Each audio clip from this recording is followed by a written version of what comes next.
ಎಲ್ಲರಿಗೂ ನಮಸ್ಕಾರ. ರಿಯಾಸ್ ಕಿಚನ್ಗೆ ಸ್ವಾಗತ. ಇವತ್ತು ನಾನು ಎಣ್ಣೆಗಾಯಿ ಪಲ್ಯ ಅನ್ಬೋದು. ಇದಕ್ಕೆ ಬದನೆಕಾಯಿ ಎಣ್ಣೆಗಾಯಿ ಪಲ್ಯ ನೋಡ್ಬೋದು. ಇದು ಈ ಥರನೇ ಸಣ್ಣ ಬದನೆಕಾಯಿ ತೊಗೊಂಡಿದ್ದೀನಿ. ನಾನು ತೊಳೆದು ಇದನ್ನು ಉಪ್ಪು ನೀರಿನಲ್ಲಿ ನೆನೆಸಿಟ್ಕೊಂಡಿದ್ದೀನಿ. ನೋಡ್ಬೋದು ರೀ ನೀವು, ಇದನ್ನು ಚೆನ್ನಾಗಿ ಉಪ್ಪು ನೀರಿನಲ್ಲಿ ನೆನೆಸಿಟ್ಕೊಂಡಿದ್ದೀನಿ. ಮತ್ತು ಇವಾಗ ನನಗೆ ಈ ಟೊಮೆಟೊಗೆ ಸ್ಟಫಿಂಗ್ ಮಾಡೋಕ್ಕೆ ಬೇಕಾಗುವ ಸಾಮಗ್ರಿಗಳು ನೋಡ್ಬೋದು ನೀವು. ನಾನಿದನ್ನು ಚೆನ್ನಾಗಿ ಹುರಿದ್ಬಿಟ್ಟು ಇಟ್ಕೊಂಡಿದ್ದೀನಿ.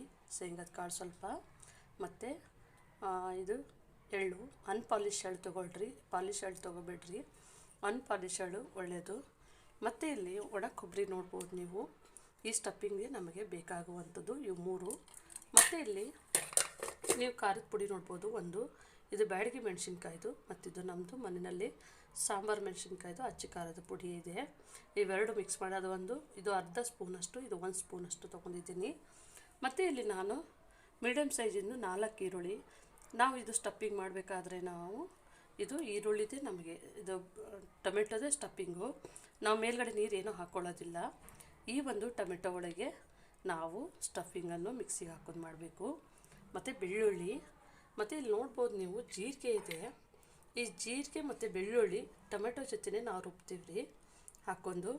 ಮತ್ತು ಇದು ಒಣ ಕೊಬ್ಬರಿ ಪುಡಿ ನಿಮಗೆ ಹೇಳಿದೆ. ರುಚಿಗೆ ತಕ್ಕಷ್ಟು ಉಪ್ಪು, ನಮಗೆ ಒಗ್ಗರಣೆಗೆ ಒಂಚೂರು ಈರುಳ್ಳಿ ಬೇಕು, ಮತ್ತು ಆಯಿಲು ನಮಗೆ ಜಾಸ್ತಿ ಬೇಕಾಗುತ್ತೆ. ಈಗ ಸದ್ಯಕ್ಕೆ ನಾನು ಸ್ವಲ್ಪ ನಿಮಗೆ ತೋರಿಸ್ತಾ ಇರೋದು ಇಷ್ಟು ನಮಗೆ ಬೇಕಾಗುವಂಥ ಸಾಮಗ್ರಿಗಳು. ಮತ್ತು ಇಲ್ಲೊಂದು ಕೊತ್ತಂಬರಿ ಕಟ್ ತೊಗೊಂಡಿದ್ದೀನಲ್ರಿ, ಇದು ಕೊತ್ತಂಬರಿ ಸೊಪ್ಪು ಒಂದು ಸ್ವಲ್ಪ ನಾನು ತೊಳೆದಿಟ್ಕೊಂಡಿದ್ದೀನಿ. ಇದನ್ನು ಕಟ್ ಮಾಡ್ಕೊಂಡು ನಾವೀಗ ಸ್ಟಫಿಂಗ್ ಮಾಡ್ಕೋಬೇಕು. ಮೇನ್ ಅಂತಂದರೆ ನಾವು ಬದನೆಕಾಯಿಗೆ ಸ್ಟಫಿಂಗ್ ಮಾಡ್ಕೋಬೇಕಲ್ರಿ, ಆ ಟೈಮ್ನಲ್ಲಿ ನಾವು ಇದನ್ನು ಒಂಚೂರು ಹಾಕೋತೀವಿ. ಇದು ಇಷ್ಟೆಲ್ಲ ನಮಗೆ ಬೇಕಾಗುವಂಥ ಸಾಮಗ್ರಿಗಳು. ಈಗ ನೀವು ನೋಡ್ತಾ ಇರ್ಬೋದು, ಒಂದು 1/4 ಸ್ಪೂನಷ್ಟು ಅರಿಶಿನ ಹಾಕಿದ್ದೀನಿ ಇದಕ್ಕೆ ನಾನು. ಈಗ ಅರಿಶಿನ ಹಾಕಿದ್ಮೇಲೆ ನಾನು ಟೊಮೆಟೊ ಕಟ್ ಮಾಡಿ ಇಟ್ಟಿದ್ದಲ್ರಿ ಅವೆಲ್ಲ ಹಾಕೋತಾ ಇದ್ದೀನಿ. ನೋಡ್ಬೋದು, ಇದು ಟೊಮೆಟೊ ಒಂಚೂರು ನಮಗೆ ನೈಸಾಗಿ ಪುಡಿ ಇದು ಮಿಕ್ಸ್ ಆಗಬೇಕು. ಈಗ ನೋಡ್ಬೋದು, ನಾನು ಅರ್ಧಂಬರ್ಧ ಬಿಡಿಸಿಟ್ಕೊಂಡಿದ್ದಂಥ ಬೆಳ್ಳುಳ್ಳಿಯನ್ನು ಹಾಕೋತಾ ಇದ್ದೀನಿ. ಮತ್ತು ನಾವು ಜೀರಿಗೆ ಹೇಳಿದಲ್ರಿ, ಜೀರಿಗೆ ಇದು ತುಂಬ ಒಳ್ಳೆಯ ಟೇಸ್ಟ್ ಕೊಡುತ್ತೆ. ಹಾಗಾಗಿ ನಾನು ಜೀರಿಗೆ ಮತ್ತು ಬೆಳ್ಳುಳ್ಳಿ ಎರಡನ್ನು ಹಾಕ್ಕೊಂಡು ಟೊಮೆಟೊ ಜೊತೆಗೆ ಚೆನ್ನಾಗಿ ನಾನು ಮಿಕ್ಸಿ ಫುಲ್ ಎಂಥದ್ದು ನಮಗೆ ತರಿ ಆಗಿರಬಾರ್ದು, ಫುಲ್ ನೈಸು ಪೇಸ್ಟ್ ಥರ ಬರಬೇಕು, ಆ ಥರ ಮಾಡ್ಕೋತಾ ಇದ್ದೀನಿ. ನೋಡ್ಬೋದು ನೀವು. ಈಗ ನಮ್ಮದೆಲ್ಲ ಹಾಕೋದು ಆಗಿದೆ. ನಾನಿವಾಗ ಇದನ್ನು ರುಚಿಗೆ ತಕ್ಕಷ್ಟು ಉಪ್ಪು ಹಾಕ್ತೀನಿ. ಉಪ್ಪು ಎಲ್ಲ ಒಂದೇ ಸತಿಗೆ ಹಾಕಲ್ಲ ರೀ, ಒಂದು ಸ್ವಲ್ಪ ಹಾಕ್ತೀನಿ. ನೋಡ್ಬೋದು ರೀ. ಆಮೇಲೆ ಇದಕ್ಕೆ ಸ್ಟಫಿಂಗ್ ಒಳಗೆ ಸ್ವಲ್ಪ ನಾವು ರುಚಿಗೆ ತಕ್ಕಷ್ಟು ಉಪ್ಪನ್ನು ಹೋಗಬೇಕು. ಮತ್ತು ನಾವೆಲ್ಲ ಹಾಕಿರ್ತೀವಲ್ರಿ ಸಾಮಗ್ರಿಗಳು, ಅವೆಲ್ಲ ಒಂಚೂರು ಚೆನ್ನಾಗಿ ಉಪ್ಪು ಹಿಡಿಬೇಕು. ಆಮೇಲೆ ನಾನು ಖಾರವನ್ನು ಹಾಕ್ತೀನಿ. ಈಗ ಸದ್ಯಕ್ಕೆ ಇಷ್ಟನ್ನು ನಾನು ಪುಡಿ ಮಾಡ್ಕೊತೀನಿ. ನೋಡಬೇಕು, ಈಗ ನೀವು ನೋಡ್ಬೋದು, ನಾನು ಈ ಥರನೇ ಒಂಚೂರು ಇದು ಮಾಡ್ಕೊಂಡಾಗಿದೆ, ಮಿಕ್ಸಿ ಮಾಡ್ಕೊಂಡಾಗಿದೆ. ಈ ಟೈಮ್ನಲ್ಲಿ ನಾನು ಇವಾಗ ಇದಕ್ಕೆ ನಾವು ಶೇಂಗದ ಕಾಳು ಇಟ್ಟಿದ್ದೇವಲ್ರಿ ಅದನ್ನು ಹಾಕೋತಾ ಇದ್ದೀನಿ. ನೋಡ್ಬೋದು, ಶೇಂಗದ ಕಾಳು ಮತ್ತು ಬಿಳಿ ಎಳ್ಳು ಹಾಕ್ಕೊಂಡಿದ್ದೀವಿ. ನಾನು ಇದಕ್ಕೆ ಇವಾಗ ಖಾರದ ಪುಡಿಯನ್ನು ಹಾಕ್ತಾಯಿದ್ದೀನಿ. ನಾವೇನು ಟೊಮೆಟೊ ಅದು ಹಾಕಿದ್ದೇವಲ್ರಿ ಅದು ಚೆನ್ನಾಗಿ ಒಳ್ಳೆ ಪರಿಮಳ ಬರ್ತಾಯಿದೆ. ನೋಡ್ಬೋದು ನೀವು, ನಾನು ಇದನ್ನೆಲ್ಲ ಹಾಕ್ಕೊಂಡಿದ್ದೀನಿ. ಇವಾಗ ಒಂಚೂರು ಮಿಕ್ಸಿ ಮಾಡ್ಕೊತೀನಿ.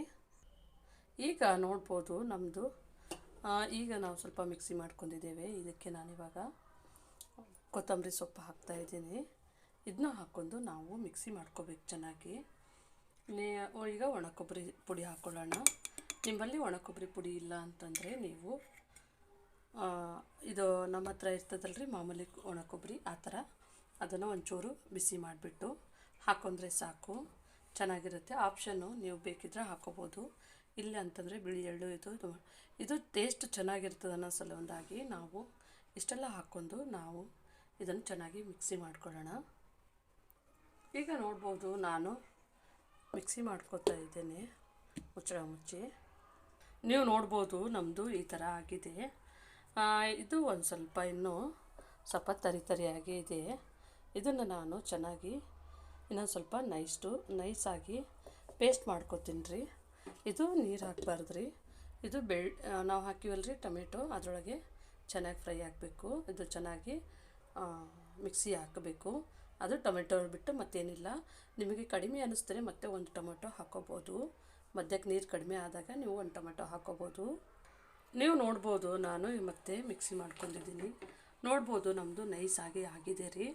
ಇವಾಗ ನಾವು ಇದನ್ನು ಬದನೆಕಾಯಿ ಒಳಗೆ ಸ್ಟಫಿಂಗ್ ಮಾಡೋಕ್ಕಂತೇಳಿ ರೆಡಿ ಮಾಡ್ಕೊಂಡೇವೆ ರೀ. ಈಗ ನೋಡ್ಬೋದು ನಮ್ಮದು ಸ್ಟಫಿಂಗು ಈ ಥರ ನೋಡ್ರಿ, ಈ ಥರ ಆಗಬೇಕು. ನಾವು ಬದನೆಕಾಯಿ ಒಳಗೆ ಸ್ಟಫಿಂಗ್ ಮಾಡ್ಕೋಬೇಕು. ಇದು ನಾನು ಎಷ್ಟು ಬೇಕೋ ಅಷ್ಟು ಅದರೊಳಗೆ ತೊಗೊಳ್ತೀನಿ. ಇನ್ನೊಂದು ಸ್ವಲ್ಪ ಉಳಿಯುತ್ತೆ. ನಾವು ಗ್ರೇವಿ ಮಾಡ್ಕೋಬೇಕಾದ್ರೆ ಇದನ್ನೇ ನಾವು ಹಾಕೋಬೇಕಾಗತ್ತೆ. ಹಾಗಾಗಿ ನಾನು ಈ ಥರ ಇದು ಮಾಡಿದ್ದೀನಿ. ನಾವು ಈ ಟೈಮ್ನಲ್ಲಿ ಒಂಚೂರು ಉಪ್ಪು ನೋಡಬೇಕು. ಉಪ್ಪು ಕರೆಕ್ಟಾಗಿದೆ. ನಾವು ಮತ್ತೆ ಬೇಯಿಸ್ಕೋಬೇಕಾದ್ರೆ ಸ್ವಲ್ಪ ಉಪ್ಪನ್ನು ಹಾಕೋಬೇಕು. ಇಲ್ಲಿ ನೋಡ್ಬೋದು ರೀ, ನಾನು ಬದನೆಕಾಯಿ ಈ ಥರ ಇದನ್ನು ಬಿಡಿಸ್ಕೊಂಡಿದ್ದೀನಿ ಈ ಥರ ಮಧ್ಯಕ್ಕೆ. ಇದು ತುಂಬ ಈಸಿಯಾಗಿ ಮಾಡುವಂಥ ರೆಸಿಪಿ, ಬೇಗ ಆಗುತ್ತೆ. ನಿಮಗೆ ಒಂದು 15ರಿಂದ 20 ನಿಮಿಷಗಳೊಳಗೆ ಆಗುತ್ತೆ. ನೋಡ್ಬೋದು ಈಗ ಈ ಥರನೇ ನಾವು ಎಲ್ಲನೂ ಬದನೆಕಾಯಿ ಈ ಥರ ಫುಲ್ಲು ಸ್ಟಫಿಂಗ್ ಮಾಡ್ಕೊಂಡು ಇಡಬೇಕಿದು. ಇಟ್ಬಿಟ್ಟು ನಾವು ಬೇಗ ಆಗುತ್ತೆ. ನೀವು ಸ್ಟಫಿಂಗ್ ಒಂದು ರೆಡಿ ಮಾಡ್ಕೋದಷ್ಟೇ ಸ್ವಲ್ಪ ಲೇಟು. ಸ್ಟಫಿಂಗ್ ಒಂದು ಮಾಡ್ಕೊಂಡ್ರೆ ಸಾಕು, ಬೇಗ ಆಗುತ್ತೆ. ಈ ಥರ ನಾವು ಒಳಗಡೆ ಚೆನ್ನಾಗಿ ಸ್ಟಫಿಂಗನ್ನು ತುಂಬಬೇಕು. ನಾವು ಎಷ್ಟು ಸ್ಟಫಿಂಗ್ ತುಂಬುತ್ತೀವೋ ಅದು ಉಪ್ಪು ಖಾರ ಹಿಡಿಯುತ್ತೆ. ಇದನ್ನು ನಾವು ಸ್ಟಫಿಂಗ್ ಮಾಡಿಬಿಟ್ಟು ಒಂದು 10 ನಿಮಿಷಗಳ ಕಾಲ ಇಡಬೇಕು. ಇದು ಚೆನ್ನಾಗಿ ಉಪ್ಪು ಖಾರ ಹಿಡಿಯುತ್ತೆ.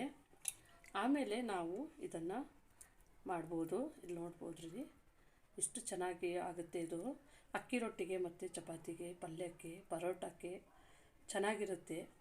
ಬೆಳಗ್ಗೆ ತಿಂಡಿಗೂ ಮಾಡ್ಕೋಬೋದು. ಒಂದು ಚಪಾತಿ ಮಾಡಿದ್ರೆ ಈ ಥರ ಒಂದು ಪಲ್ಯ ಮಾಡಿ ತಿಂದು ಹೋಗ್ಬೋದು ಮತ್ತು ಕಟ್ಕೊಂಡು ಹೋಗ್ಬೋದು. ಚೆನ್ನಾಗಿ ತುಂಬ ಟೇಸ್ಟಾಗಿರುತ್ತೆ. ದಿವಸ ಅಂತೂ ಮಾಡ್ಕೊಳ್ಳಲ್ರಿ, ಅವಾಗಲೇ ವಾರದಾಗ ಒಂದು ಸತಿ ಮಾಡ್ಕೋಬೋದು. ನೋಡಿರಿ ನಮ್ಮದು ಸ್ಟಫಿಂಗು ಈ ಥರ ನಾವು ತುಂಬ್ತಾ ಇದ್ದೀವಿ. ಈಗ ನೋಡ್ಬೋದು ನಮ್ಮದು ಎಲ್ಲ ಸ್ಟಫಿಂಗ್ ಎಲ್ಲ ಆಗಿದೆ. ನಾನಿಲ್ಲಿ ಒಂದು ಅರ್ಧ kg ಬದನೆಕಾಯಿ ತೊಗೊಂಡಿದ್ದೆ. ಈಗ ನೋಡ್ಬೋದು ನಮ್ಮದು ಇನ್ನೂ ಇಷ್ಟು ಉಳಿದಿದೆ ರೀ. ಇದು ಉಳಿದದೇನು ತೊಂದರೆ ಇಲ್ಲ. ನಾವು ಗ್ರೇವಿಗೆ ಇದು ಹಾಕ್ಕೊಂಡು ಚೆನ್ನಾಗಿ ಬೇಯಿಸ್ಕೋಬೋದು. ಇದು ಚೆನ್ನಾಗಿ ಟೇಸ್ಟಾಗಿ ಆಗ್ತದೆ. ಈಗೆಲ್ಲ ನಮ್ಮದು ಸ್ಟಫಿಂಗ್ ಎಲ್ಲ ಮುಗ್ದಿದೆ. ಈಗ ನಾವು ಒಗ್ಗರಣೆ ಹಾಕೋಣ. ನೀವು ನೋಡ್ಬೋದು ನಮ್ಮದು ಬಾಣಲೆಯನ್ನು ಬಿಸಿ ಮಾಡ್ಕೊಳಕ್ಕಿಟ್ಟಿದ್ದೇನೆ. ಈಗ ನಮ್ಮದು ಬಾಣಲೆ ಬಿಸಿಯಾಗಿದೆ ನೋಡ್ಬೋದು. ಈಗ ನಾನು ಇದಕ್ಕೆ ಎಣ್ಣೆಯನ್ನು ಹಾಕೋತಾ ಇದ್ದೀನಿ. ನೋಡ್ಬೋದು ಎಣ್ಣೆ ಅಂದರೆ ಒಂದು ಸ್ವಲ್ಪ, ಇದು ಎಣ್ಣೆಗಾಯಿ ಪಲ್ಯ ಅಲ್ರಿ, ಎಣ್ಣೆ ಒಂದು ಸ್ವಲ್ಪ ಜಾಸ್ತಿನೇ ಹಾಕ್ಕೋಬೇಕಾಗತ್ತೆ. ಈಗ ನೋಡ್ಬೋದು ನಾನು ಎಣ್ಣೆಯನ್ನು ಬಿಸಿ ಆಗ್ತಾ ಇದ್ದಂಗೆ ಸಾಸಿವೆ ಹಾಕೋತೀನಿ. ಜೀರಿಗೆ ಹಾಕೋದಿಲ್ಲ, ಯಾಕಂದರೆ ಜೀರಿಗೆ ಬದನೆಕಾಯಿ ಹಾಕಿದ್ದೀನಿ, ಅದಕ್ಕೆ ನಾನು ಸಾಸಿವೆ ಹಾಕ್ತಾಯಿದ್ದೀನಿ. ಸಾಸಿವೆ ಸಿಡಿತಾ ಇದ್ದ ಹಾಗೇನೆ ನೋಡ್ಬೋದು ನಮ್ಮದು ಸಾಸಿವೆ ಸಿಡಿತಾ ಇದೆ. ಈ ಟೈಮ್ನಲ್ಲಿ ನಾನು ಈರುಳ್ಳಿನ ಹಾಕೋತಾ ಇದ್ದೀನಿ. ಸ್ವಲ್ಪ ಈರುಳ್ಳಿ ನಮ್ಮದು ಫ್ರೈ ಆಗ್ಬೇಕು ರೀ. ಒಂಚೂರು ಗೋಲ್ಡನ್ ಬ್ರೌನ್ ಬರಬೇಕು. ಗೋಲ್ಡನ್ ಬ್ರೌನ್ ಬಂದರೆ ಒಳ್ಳೆ ಟೇಸ್ಟ್ ಕೊಡುತ್ತೆ. ಅದಕ್ಕೆ ನಾನು ಈ ಥರ ಮಿಕ್ಸ್ ಮಾಡ್ಕೊತಾ ಇದ್ದೀನಿ. ಇದು ನಾನು ಈಗ ಫ್ರೈ ಮಾಡ್ಕೊತಾ ಇದ್ದೀನಿ. ನೋಡ್ಬೋದು ರೀ, ಒಂದು ಸ್ವಲ್ಪ ನಮ್ಮದು ಈರುಳ್ಳಿ ಮೆತ್ತಗಾಗಿದೆ. ಇದು ಮತ್ತೆ ನಾವು ಬದನೆಕಾಯಿ ಹಾಕಿಬಿಟ್ಟು ನಾವು ನೀರನ್ನು ಹಾಕೋದಿಲ್ಲ. ಫಸ್ಟ್ ಬದನೆಕಾಯಿ ನಮ್ಮದು ಹೆಂಗಂತಂದರೆ ಇದು ಈರುಳ್ಳಿ ಜೊತೆಗೇ ಬೇಯಬೇಕಾಗುತ್ತೆ. ಹಾಗಾಗಿ ನಾನಿವಾಗ ಬದನೆಕಾಯನ್ನು ಹಾಕೋತಾ ಇದ್ದೀನಿ. ನೋಡ್ಬೋದು ನೀವು, ಈ ಬದನೆಕಾಯಿ ಸ್ವಲ್ಪ ಎಣ್ಣೆ ಒಳಗೆ ಬೇಯಬೇಕು. ಈ ಥರ ನೀವು ಅಡ್ಡ ಇಟ್ಕೊಂಡ್ರೂ ಆಗುತ್ತೆ. ಇದು ಒಂದು 5 ನಿಮಿಷಗಳ ಕಾಲ ಇದು ಎಣ್ಣೆ ಒಳಗೆ ಬೇಯಬೇಕು ರೀ. ಇದು ನಾವು ಈ ಬದನೆಕಾಯನ್ನು ಇಟ್ಟು ಇದರೊಳಗೆ ನಾವು ಒಂದು 2 ನಿಮಿಷಗಳ ಕಾಲ ಬಿಡ್ತೀವಿ. ನೀವು ನೋಡ್ತಾ ಇರ್ಬೋದು ಮೇಲೆ ಸೈಡಲ್ಲಿ ನಮ್ಮದು ಈರುಳ್ಳಿ ಕೆಂಪು ಆಗಿದೆ. ನಾನು ಇದನ್ನು ಮುಚ್ಚಿ ಒಂದು 3 ನಿಮಿಷಗಳ ಕಾಲ ಬಿಟ್ಟು ಆಮೇಲೆ ತಿರುಗಿಸ್ತಿದ್ದೀನಿ. ಈಗ ಮುಚ್ಚಿದ್ದೇನೆ. ನಮ್ಮದು ಒಂದು 3 ನಿಮಿಷಗಳ ಕಾಲ ನಾನು ಸ್ಲೋ ಫ್ಲೇಮ್ನಲ್ಲಿಟ್ಟೆ ಬೇಯಿಸಿದ್ದೇನೆ. ಈಗ ನಾನು ಇದನ್ನು ಓಪನ್ ಮಾಡಿ ನೋಡೋಣ. ನೋಡ್ಬೋದು ರೀ, ಇಲ್ಲಿ ನಾವು ಈಗ ಇದನ್ನು ತಿರುಗಿಸ್ಕೊಳ್ಳೋಣ. ನಾವು ಇದೀಗ ಕೆಳಗಿಂದು ಮೇಲ್ಗಡೆ ಹಾಕ್ಕೊಳ್ತಾ ಇದ್ದೀವಿ. ಇದು ಒಂಚೂರು ಎಣ್ಣೆ ಒಳಗೆ ಬೇಯಬೇಕು. ಆಮೇಲೆ ನಾವು ಒಂದು ಸ್ವಲ್ಪ ನೀರು ಹಾಕಿಬಿಟ್ಟು ಬೇಯಿಸ್ತೀವಿ ರೀ. ಇದು ಇಷ್ಟೇ ಎಣ್ಣೆ ಒಳಗೇ ಚೆನ್ನಾಗಿ ಬೇಯಬೇಕು. ಇದು ನಾನು ಸ್ವಲ್ಪ ಅರ್ಧ ಬೇಯೋ ತನಕ ಇದು ಎಣ್ಣೆ ಒಳಗೆ ಬೇಯಬೇಕು. ಇದು ಎಣ್ಣೆಗಾಯಿ ಪಲ್ಯ ಅಂತಂದರೆ ನಾವು ಎಣ್ಣೆ ಒಳಗೆ ಬೇಯಿಸ್ಬೇಕು. ಇದನ್ನು ಮುಚ್ಚಿಡ್ತೀನಿ. ಈಗ ನೋಡ್ಬೋದು ರೀ, ನಾವು ಇದನ್ನು ಓಪನ್ ಮಾಡಿ ನೋಡೋಣ. ನೋಡ್ಬೋದು ನಮ್ಮ ಬದನೆಕಾಯಿ ಕಲರ್ಗಳು ಚೇಂಜ್ ಆಗಿದೆ ನೋಡಿರಿ. ಫಸ್ಟ್ ಸರ್ತಿ ನಾನು ಈ ಥರ ಬೇಯಿಸಿದ್ದೀನಲ್ರಿ, ಇದು ಚೇಂಜ್ ಆಗಿದೆ. ಮತ್ತು ಇವಾಗ ನಾವು ಈಗ ಮತ್ತೆ ತಿರುಗಿಸ್ಕೊಳ್ಳೋಣ. ಒಂದು ಸ್ವಲ್ಪ ತಳ ಹಿಡಿಯುತ್ತೆ ಇದು. ಆಮೇಲೆ ಒಂಚೂರು ನಾವು ನೀರು ಹಾಕೋಬೋದು. ಇದು ಎಣ್ಣೆ ಒಳಗೆ ನಾನು ಬೇಯಿಸ್ತಾ ಇನ್ನು ನಾನು ಸ್ವಲ್ಪ ಎಣ್ಣೆ ಕಡಿಮೆ ಹಾಕಿರೋದು. ಒಬ್ಬರು ತುಂಬ ಜಾಸ್ತಿ ಹಾಕ್ತಾರೆ, ಅದು ಎಣ್ಣೆ ಜಾಸ್ತಿ ತಿಂದರೆ ಆಗೋಲ್ಲ. ನಾನು ಶೇಂಗದ ಕಾಳು ಮತ್ತು ಬಿಳಿ ಎಳ್ಳು ಹಾಕಿದ್ದೀನಲ್ರಿ, ಅದೇ ಎಣ್ಣೆ ಬಿಟ್ಕೊಳ್ಳುತ್ತೆ ಬೆಂದಾದಮೇಲೆ. ಅದಕ್ಕೆ ನಾನು ಎಣ್ಣೆ ಹಾಕಿಲ್ಲ. ಈಗ ನೋಡ್ಬೋದು ಎಣ್ಣೆ ಎಲ್ಲ ಬಿಡ್ತಾ ಇದೆ ಸುತ್ತ, ನೋಡ್ಬೋದು ನೀವು.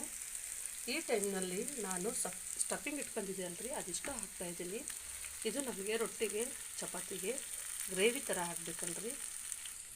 ನೀವು ನೋಡ್ಬೋದು ಇದನ್ನು ನಾನು ಮಿಕ್ಸಿ ಜಾರ್ನಲ್ಲಿ ತೊಳೆದಿಟ್ಕೊಂಡಿರೋಂಥ ಸ್ವಲ್ಪ ನೀರು ಹಾಕ್ತೀನಿ. ಇದನ್ನು ಸ್ವಲ್ಪ ನಾವು ಖಾರ ಹಾಕಿದ್ದೇವಲ್ರಿ, ಅದು ಬೇಯಬೇಕು. ಸ್ವಲ್ಪ ಸುತ್ತಲೂ ನೀರನ್ನು ಹಾಕೋತಾ ಇದ್ದೀನಿ. ತುಂಬ ನೀರು ಹಾಕೋದನ್ನು ಬೇಡ. ಇದು ತುಂಬ ಎಣ್ಣೆ ಒಳಗೆ ಮಾಡಿದ್ರೂ ಹೋಗೋದಿಲ್ಲ. ಹಾಗಾಗಿ ನಾನು ಸ್ವಲ್ಪ ನೀರನ್ನು ಆ್ಯಡ್ ಮಾಡ್ಕೊಂಡಿದ್ದೇನೆ. ನಿಮಗೆ ನೀರು ಇಷ್ಟ ಇಲ್ಲ ಅಂತಂದರೆ ಇದು ನೀವು ಗ್ರೇವಿನ ಹಾಕ್ಕೊಂಡು ಜಾಸ್ತಿ ಎಣ್ಣೆ ಹಾಕೊಂಡು ಮಾಡ್ಬೋದು, ಚೆನ್ನಾಗಿರುತ್ತೆ. ಬೇಕಿದ್ದರೆ ಸ್ವಲ್ಪ ಟೊಮೆಟೊ ಒಂದು ದಪ್ಪ ಹೆಚ್ಚಿ ಈ ಥರ ನೀವು ಸೈಡ್ನ ಹಾಕೊಂಡ್ರು ಅದು ಟೇಸ್ಟು ಚೆನ್ನಾಗಿರುತ್ತೆ.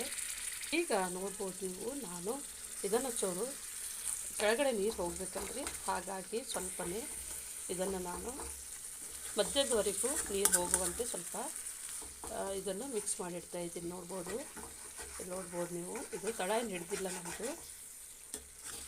ಸ್ವಲ್ಪ ನೀವು ಇದು ಸ್ವಲ್ಪ ಅರ್ಧ ಫ್ರೈ ಆಗೋ ತನಕನೂ.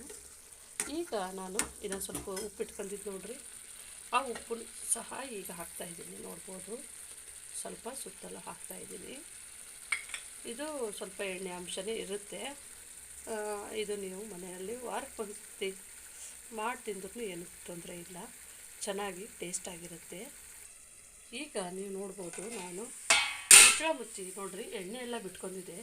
ನಾವು ಹಾಕಿದ್ದೇವೆ ನೋಡಿರಿ, ಅದೆಲ್ಲ ಚೆನ್ನಾಗಿ ಕುದ್ದಿದೆ ಮತ್ತು ನೀರೆಲ್ಲನೂ ಹೀರ್ಕೊಂಡಿದೆ. ನೋಡ್ಬೋದು ಇವಾಗ ನಾನು ಚೆನ್ನಾಗಿ ಮಿಕ್ಸ್ ಮಾಡ್ತೀನಿ. ಇವಾಗ ನಾನು ಮಿಕ್ಸ್ ಮಾಡ್ಕೊತೀನಿ. ನೋಡ್ಬೋದು ನಮ್ಮದು ತಳೆಯನ್ನು ಹಿಡಿದಿಲ್ಲ, ಚೂರು ಸ್ಟಫಿಂಗ್ ಇದ್ದಲ್ಲಿ ಮಾತ್ರ ಆಗಿದೆ. ಆದರೆ ಫುಲ್ಲು ತಳ ಹಿಡಿಯುತ್ತದೆ ಕೆಲವೊಂದು ಸರ್ತಿ, ಹಾಗೇನೂ ಆಗಿಲ್ಲ. ಇದು ಗ್ರೇವಿ ಬೆಂದಿದೆ, ನಮಗೆ ಬದನೆಕಾಯಿನೂ ಬೆಂದಿದೆ. ಇವಾಗ ನಾನು ಈ ಥರ ಮಗುಚಿ ಹಾಕ್ಕೊಂಡಿದ್ದೀನಿ. ನೋಡ್ಬೋದು ರೀ, ಇವಾಗ ನಮಗೆ ಇಷ್ಟು ಬದನೆಕಾಯಿ ಬೆಂದರೆ ಸಾಕು. ಪೂರ್ತಿನೂ ನಮಗೆ ಬದನೆಕಾಯಿ ಬೇಯಬಾರ್ದು. ಈ ಥರ ಮಾಡಿದ್ರೆ ನಮಗೆ ಬದನೆಕಾಯಿ ಒಡ್ಕೊತ ಹೋಗುತ್ತೆ ನೋಡಿರಿ. ಈ ಥರ ಬೆಂದರೆ ಸಾಕು. ಇದು ಫುಲ್ಲು ಮೆತ್ತಗೂ ಬೇಯೋದು ಬೇಡ, ಚೂರು ಗಟ್ಟಿನೇ ಇರಬೇಕು ನಮಗೆ ಬದನೆಕಾಯಿ. ನಾವು ರೊಟ್ಟಿ ಜೊತೆ ಚಪಾತಿ ಜೊತೆ ತಿಂತೀವಲ್ರಿ. ನೋಡ್ಬೋದು ನಮ್ಮದು ಬದನೆಕಾಯಿ ಈ ಥರ ಬೆಂದಿದೆ. ನಾವು ಬೇಯಿಸ್ಬೇಕಾದ್ರೆ ಇದು ನೋಡಿರಿ, ಸ್ಲೋ ಫ್ಲೇಮ್ನಲ್ಲೇ ಇಟ್ಟು ಬೇಯಿಸ್ಬೇಕು. ನಿಮಗೆ ಟೈಮ್ ಇಲ್ಲ ಅಂತಂದರೆ ನೀವು ಇದೆಲ್ಲ ಕುಕ್ಕರಲ್ಲೇ ಇದೇ ಥರನೇ ಮಸಾಲೆ ಹಾಕಿಬಿಟ್ಟು ಕೆಳಗಡೆ ಒಂಚೂರು ನೀರು ಹಾಕಿಬಿಟ್ಟು ಬದನೆಕಾಯಿ ಇದೇ ಥರ ಹಾಕಿಬಿಟ್ಟು ಒಂದು ವಿಜಿಲ್ ಮಾಡಿಸಿದ್ರೆ ಸಾಕು. ನಿಮಗೆ ತುಂಬ ವೇಗವಾಗಿ ಮತ್ತು ಬೇಗನೂ ಆಗುತ್ತೆ. ಕುಕ್ಕರಲ್ಲಿ ಮಾತ್ರ ಸ್ವಲ್ಪ ಎಣ್ಣೆ ಚೆನ್ನಾಗಿ ಹಾಕಬೇಕು. ನೋಡ್ಬೋದು ಇಲ್ಲಿ ನಮ್ಮದು ಬದನೆಕಾಯಿ ಪೀಸಾಗಿ ಬಂದಿದೆ. ನೋಡ್ಬೋದು ರೀ, ಇದು ಚೆನ್ನಾಗಿ ಬೆಂದಿದೆ. ನಿಮ್ಮ ಕಲರ್ ಕಾಣುತ್ತೆ, ಇದು ಬೆಂದಿಲ್ಲ ಅನ್ಬೋದು. ಇದು ನೋಡಿರಿ, ಈ ಥರ ನಾವು ಒಡ್ಕೊಂಡಾಗೆ ಅದು ಬರುತ್ತೆ ಚೆನ್ನಾಗಿ ಈಸಿಯಾಗಿ. ನೋಡ್ಬೋದು ನೋಡಿರಿ, ನಮ್ಮದು ಬದನೆಕಾಯಿ ಕಲರ್ ಮಾತ್ರ ಅದೇ ಥರನೇ ಇರುತ್ತೆ, ಆದರೆ ಬದನೆಕಾಯಿ ಮಾತ್ರ ಬೆಂದಿರುತ್ತೆ. ಹಾಗಾಗಿ ಇವಾಗ ನಮ್ಮದು ಆಗಿದೆ. ನಾನಿವಾಗ ಸ್ಟೋವ್ನ ಆಫ್ ಮಾಡ್ತೀನಿ. ಈಗ ನೋಡ್ಬೋದು ನಾನು ಆಫ್ ಮಾಡ್ಕೊಳ್ಳೋದನ್ನೇ ಇನ್ನೊಂದು ಚೂರು ಬಿಟ್ಟಿದ್ದೆ. ಇದನ್ನು ನೀವು ಚೆನ್ನಾಗಿ ನೋಡ್ಬೋದು. ಸ್ವಲ್ಪ ಎಳೆ ಊರಿನಲ್ಲೇ ಇಟ್ಟು ಬೇಯಿಸಿದರೆ ನಿಮಗೆ ಇದು ಸೀದನೂ ಹೋಗೋದಿಲ್ಲ ಮತ್ತು ಟೇಸ್ಟು ಚೆನ್ನಾಗಿ ಬರುತ್ತೆ. ನಿಮಗೆ ಗ್ರೇವಿ ಬೇಕಾದರೆ ನೀವು ಇನ್ನೊಂದು ಸ್ವಲ್ಪ ನೀರು ಹಾಕ್ಕೋಬೋದು. ನೋಡ್ಬೋದು ಇಲ್ಲಿ ಸೈಡಲ್ಲೆಲ್ಲ ನಮ್ಮದು ಎಣ್ಣೆ ಎಲ್ಲ ಬಿಟ್ಕೊಂಡಾಗಿದೆ ನೋಡ್ಬೋದು. ಈ ಥರ ನಮಗೆ ಎಣ್ಣೆ ಚೆನ್ನಾಗಿ ಬಿಟ್ಕೋಬೇಕ್ರಿ. ನೀವು ಮನೆಯಲ್ಲಿ ಒಂದು ಸರ್ತಿ ಮಾಡಿ. ಅದು ಬದನೆಕಾಯಿ ಒಂದು 90% ಅಷ್ಟು ಬೆಂದರೆ ಸಾಕು. ಒಂದು 10% ಸ್ವಲ್ಪ ಗಟ್ಟಿಗಿರಬೇಕು. ನೀವು ನೋಡ್ತಾ ಇರ್ಬೋದು ನೋಡಿರಿ, ಈ ಥರನೇ ನಿಮ್ಮದು ಬದನೆಕಾಯಿ ಬೆಂದರೆ ಸಾಕು. ಇದು ಚೆನ್ನಾಗಿ ಒಳ್ಳೆ ಟೇಸ್ಟ್ ಕೊಡುತ್ತೆ. ನೀರು ನಿಮಗೆ ಆಪ್ಷನು, ಹಾಕೋದಿದ್ರೆ ಹಾಕ್ಕೋಬೋದು, ಇಲ್ಲಾಂದರೆ ಇಲ್ಲ. ಇವಾಗ ಇದು ರೆಡಿ ಆಗಿದೆ. ಈಗ ನೀವು ನೋಡ್ಬೋದು ನಮ್ಮದು ಬದನೆಕಾಯಿ ಎಣ್ಣೆಗಾಯಿ ಪಲ್ಯ ರೆಡಿ ಆಗಿದೆ. ನಾನು ಇದನ್ನು ಗ್ರೇವಿ ಮಾಡಲಿಲ್ಲ, ಡ್ರೈ ಆಗೇ ಮಾಡಿದ್ದು. ಇದು ನಮಗೆ ರೊಟ್ಟಿ ಜೊತೆಗೆ ಚೆನ್ನಾಗಿರುತ್ತೆ. ಈಗ ಇದು ನೋಡ್ಬೋದು, ನಾವು ರೊಟ್ಟಿ ಜೊತೆಗೆ ಟ್ರೈ ಮಾಡ್ತೀವಿ ರೀ. ರೊಟ್ಟಿ ಜೊತೆಗೆ ತುಂಬ ಚೆನ್ನಾಗಿರುತ್ತೆ.